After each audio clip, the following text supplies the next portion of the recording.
Corona आपके घर दस्तक देकर नहीं आएगा, अगर आप बाहर जाओगे तो आएगा।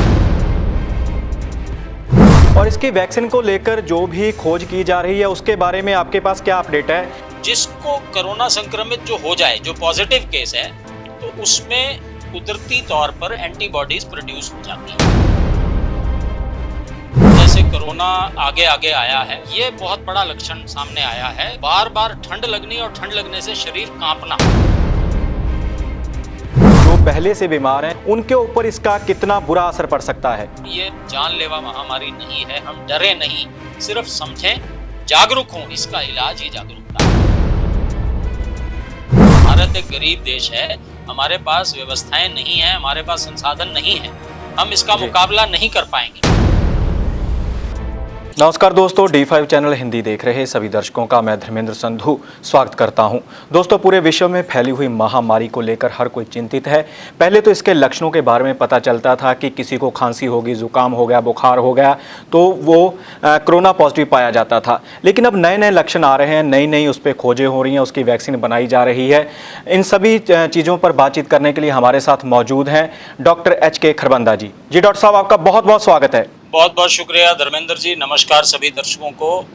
तो पहले जैसे आपने बताया कि कोरोना के लक्षण सबसे बड़ी बात है कि एसिम्प्टोमेटिक लोगों में कोरोना पाया जा रहा है। बिल्कुल ताजी बात है। तो हमें ये समझ के चलना चाहिए, हम जिससे भी भी जा रहे हैं, एज्यूम सभी को कोरोना, तभी हम इस बीमारी से बच सकते हैं। इसीलिए फिजिकल डिस्टेंसिंग वो बहुत ज़्यादा जरूरी है। 2 गज की फिजिकल डिस्टेंसिंग की बात प्रधानमंत्री ने भी दोबारा जोर दे के कही है। तो हम आते हैं पुराने लक्षणों पे। पुराने लक्षण 3 थे: सूखी खांसी, गले में मुश्किल व बुखार व सांस लेने में तकलीफ। ये 3 लक्षण पहले गिने जाते थे कोरोना के शुरुआत से। लेकिन अब जैसे जैसे कोरोना आगे आया है, कई देशों में आया, भारत में भी काफ़ी फैल गया है, तो हमारे पास इस वक्त बुखार के साथ खांसी के साथ शॉर्टनेस ऑफ ब्रेथ, सांस उखड़ना या सांस लेने में तकलीफ होना। इसके साथ साथ चिल जिसको बोलते हैं, ठंड लगती है और शरीर कांपता है, और ये बार बार होना, ये बहुत बड़ा लक्षण सामने आया है। बार बार ठंड लगनी और ठंड लगने से शरीर कांपना, साथ ही सारे शरीर के मसल्स में दर्द करना, मांसपेशियों में दर्द होना पूरे शरीर में। इसके साथ साथ सिर दर्द होना, तेज सिर दर्द, गले में खराश व गले में दर्द व गले में सूजन, और इसके साथ साथ सूंघने और स्वाद का कम हो जाना या खत्म हो जाना। लेकिन ये पहले से नहीं होनी चाहिए, ताजी बात कर रहे हैं, जब से हमें पिछले कुछ दिनों से ये अगर बात हुई हो, ये बहुत खास लक्षण है। अगर किसी को ये लक्षण आते हैं और उसे लगता है कि वो किसी कोरोना संक्रमित इंसान से मिला है, तो वो टेस्ट कराने के लिए वैलिड कैंडिडेट गिना जाएगा। जी डॉक्टर साहब, ये भी कहा जा रहा है कि शरीर के ऊपर भी कुछ निशान, जैसे पीछे फोटोज़ वायरल हुई थी कि पैरों की उंगलियों के ऊपर कुछ निशान देखे गए थे, उनको भी कहा गया था कि ये कोरोना संक्रमित हैं। सर, वो कोई एक क्या है, तो हम अभी वो उसकी पुष्टि नहीं हुई है, हमारे तक साइंटिफिक तरीके से उसकी पुष्टि नहीं हुई है। तो ये एक बात और है, फेक न्यूज़ इस वक्त बहुत ज़्यादा चल रही है। जिसको मिलता है वो व्हाट्सएप पे दे दिया जाता है। अमिताभ बच्चन और महेंद्रा जी तक को, ये फेसबुक के मालिक को रिक्वेस्ट की गई है कि इनका फेसबुक बंद कर। वो इसलिए बंद कर दिया जाए कि इन्होंने भी फेक न्यूज़ आगे फॉरवर्ड कर दी। तो इससे हमें बचना चाहिए, बिना पुष्टि किए किसी भी न्यूज़ पे विश्वास नहीं करना चाहिए। जी, और इसकी वैक्सीन को लेकर जो भी खोज की जा रही है उसके बारे में आपके पास क्या अपडेट है? कि किस तरह से बताया जा रहा था कि चंडीगढ़ में PGI में वैक्सीन का जो सफल परीक्षण किया गया है। जी, तो PGI में सबसे पहले PGI में और all India institute of medical sciences में कन्वेलेसेंट प्लाज्मा थेरेपी की शुरुआत हो गई है। प्लाज्मा कन्वेलेसेंट थेरेपी होती है, मैं आपको समझा देता हूँ। हमारे शरीर में अगर कोई भी वायरस या बैक्टीरिया आए तो उसके खिलाफ हमारा शरीर का जो प्रतिरोधक क्षमता है वो एक एंटीबॉडीज पैदा करती है उनसे लड़ने के लिए। तो उन एंटीबॉडीज जिसको कोरोना संक्रमित जो हो जाए, जो पॉजिटिव केस है, तो उसमें कुदरती तौर पर एंटीबॉडीज प्रोड्यूस हो जाती हैं। तो हम एक नई ये कन्वेलेसेंट प्लाज्मा थेरेपी आई है जिसमें हम जो इंसान कोरोना संक्रमित था और अब वो बिल्कुल ठीक हो गया है, तो जी उसका प्लाज्मा लेते हैं, उसका ब्लड लेते हैं बेसिकली। उसके ब्लड को हम एक सेपरेटर मशीन के द्वारा उसको अलग अलग उसमें से प्लाज्मा निकालते हैं और एक ब्लड डोनर का सैंपल 4 मरीजों तक जा सकता है। लेकिन जी जो प्लाज्मा, वो एंटीबॉडीज फिर उस अगले मरीज को, कोरोना मरीज को प्लाज्मा चढ़ाते हैं, तो अगले 4 दिन तक वो एंटीबॉडीज उसके शरीर में रहती हैं और वो 4 दिन शरीर को मौका होता है कि वो कोरोना पर विजय पा ले। लेकिन एक वर्ड ऑफ कॉशन है, ये अभी सिर्फ ट्रायल बेस पे शुरू हुआ है और ये सिर्फ अधिक जो रोगी या 4th स्टेज में है, जो वेंटिलेटर पे हैं या जो ऑक्सीजन में हैं, जिनमें खतरा ज्यादा है, उन पर इस्तेमाल हो रहा है। जी। और इसको कोरोना वायरस को लेकर जो नई जो खोज हो रही है उसमें क्या नया आने वाला है, उसके बारे में थोड़ी सी जानकारी दीजिए। जी देखिए, एक लेप्रोसी की दवाई है माइकोबैक्टीरियम एक्स करके, उसका ट्रायल भी हो रहा है और उससे एक मरीज पीजीआई में ठीक हुआ है। तो वो एक अच्छी बात है, लेकिन ये सभी के लिए अभी नहीं है। एक वैक्सीन का भी ट्रायल चल रहा है जिसका फर्स्ट ट्रायल ऑलरेडी हो चुका था, तो सेकंड स्टेज में पीजीआई में ट्रायल चल रहा है। लेकिन देखिए धर्मेंद्र जी, अगर ये ट्रायल अगर सफल भी होते हैं तो भी जल्दी से जल्दी 12 से 14 महीने अभी लगेंगे वैक्सीन आने में, जितनी मर्जी हम जल्दी कर लें। जी तो अभी ये करंट एपिसोड तो हमें बार बार मैं दोहराता हूँ, फिजिकल डिस्टेंसिंग और घरों में बंद होके ही, एहतियात बरत के ही हम इसमें बच सकते हैं।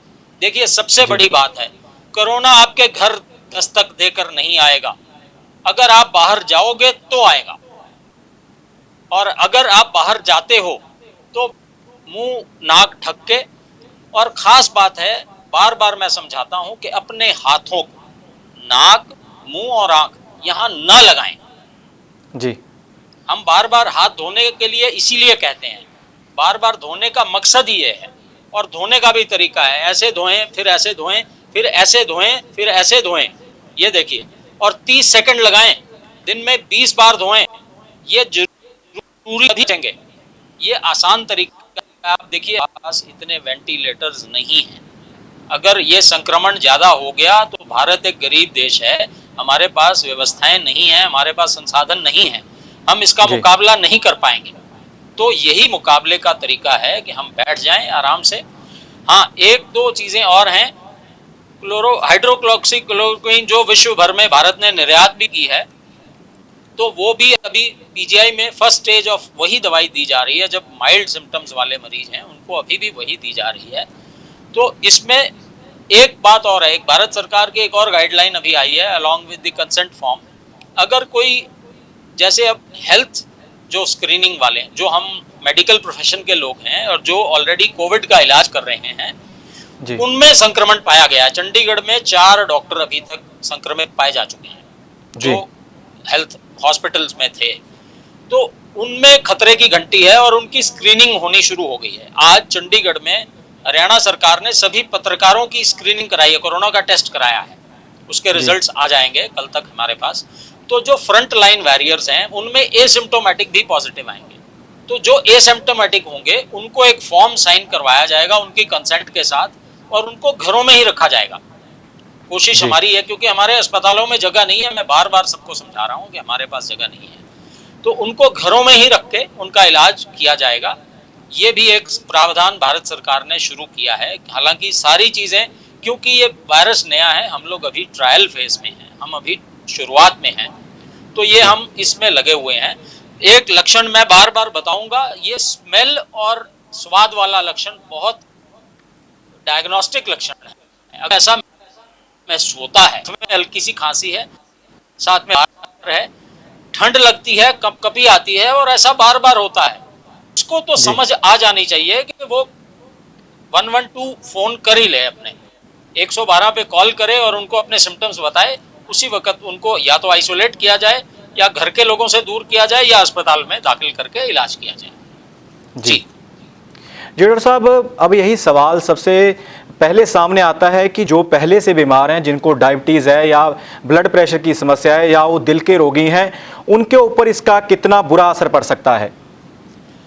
देखिए, ये सारी कहानी इम्यूनिटी की है। हमने पिछले एपिसोड में भी डिस्कस किया था कि बच्चों का और बुजुर्गों का या कोमॉर्बिड कंडीशंस हैं जिनको पहले से या डायबिटीज़ है या उनकी किडनीज खराब है, एक डायलिसिस पे है कोई, या कोई हार्ट का मरीज है, ऑलरेडी बाईपास हो चुका है, स्टंट डल चुके हैं, या कोई पेसमेकर पे है, जिनकी हालत ऑलरेडी खराब है, वो पहले से ही वीक इम्यूनिटी का शिकार है, उनका शरीर तो पहले बीमारियों से लड़ रहा है, तो कोरोना के संक्रमण बहुत ज्यादा संभावनाएं हैं।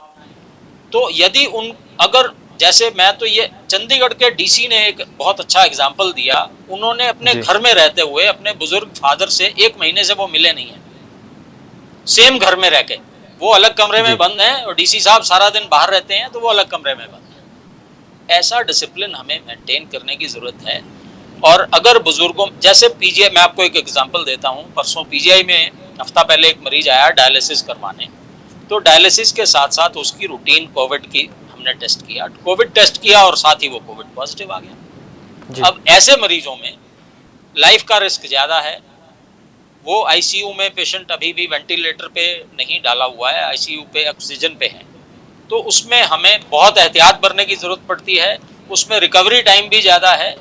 रूटीन के अगर माइल्ड या एसिम्प्टोमेटिक कोरोना है, वो 5, 7, 10 दिन की हल्का सा एपिसोड आता है और वो घर में ही ठीक हो सकते हैं। ये कोई महामारी जानलेवा नहीं है, ये सिर्फ फैलती ज्यादा है। बार बार मैं कह रहा हूँ, ये जानलेवा महामारी नहीं है। हम डरे नहीं, सिर्फ समझें, जागरूक हों। इसका इलाज ही जागरूकता है। जागरूकता आप और हम दे सकते हैं। तो बार बार जागरूकता यही है कि हम इससे बच जाएं। घर से बाहर जाके कोरोना को ना बुलाएं, अपने घरों में बैठें। बहुत आवश्यकता हो तो निकलें, और निकलें तो पूरी सावधानियां बरतें। जी डॉक्टर साहब, आपका बहुत बहुत धन्यवाद। जिस तरह से आपने बताया कि किस तरह की जो नई खोजें हो रही हैं कोरोना वायरस को लेकर, किस तरह से लोगों में जागरूकता फैलाई जा रही है, सरकार द्वारा लोगों को जागरूक किया जा रहा है, और किस तरह से जो परीक्षण किए जा रहे हैं और कैसे इससे बचा जा सकता है। जी डॉक्टर साहब, आपका बहुत बहुत धन्यवाद।